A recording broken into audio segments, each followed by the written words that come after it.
bunchy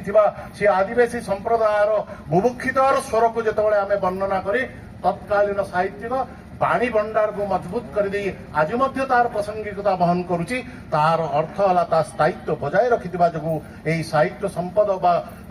लोक साहित्य संचयन आज प्रासंगिकता वहन करुच्ची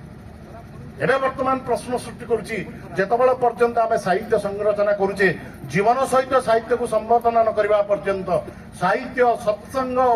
आपणकर सौंदर्यपद ये तीनोटी तत्व जितेबाला पर्यंत साहित्य रही ना से पर्यंत केवे साहित्य यही द्वंद्वात्मक परिवेश भर निजक मुकल पारना जीवन में बंचा कहले साहित्य सौंदर्यबोध आवश्यकता अच्छी क्षण क्षण जन्म बता मुपैती तदैव रूप रमणीयता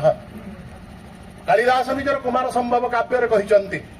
जहाँ को पुनः पुनः दर्शन कलापर आहरी दर्शन कर लालसा जागृत हो पारे से हूँ सौंदर्य बोध दृष्ट है से अदृष्ट पतिथि साहित्यपणर चिरंतन नीति सौंदर्यपणर अवसाद नहीं जिते देखुले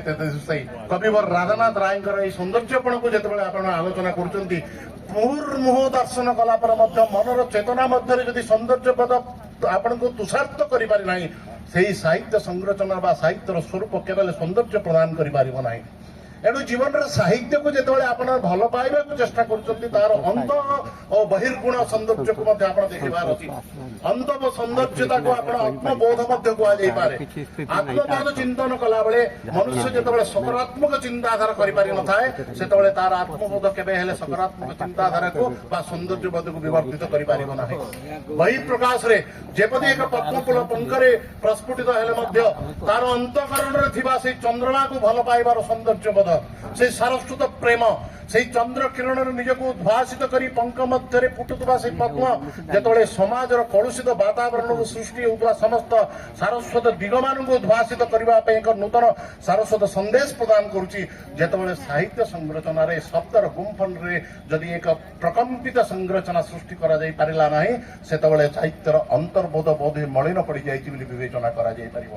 शब्द गुंथन पारिपार्श्विक परिस्थिति को आपण मैंने लक्ष्य कला बेले आप विवेचना करेंगे अनुशीलन करूँ गवेषणात्मक ढंग से रचना कर समस्त साहित्य अंतस्वर विवर्जित संयोजित होता समस्त भावना मान को जदि आम मैंने देखा अनुशीलन करवा परखा ताले आम जापर आमर शास्त्रीय मान्यता पाई ओडिया भाषा साहित्य संस्कृतर अस्मिता केते दूर परिव्याप्त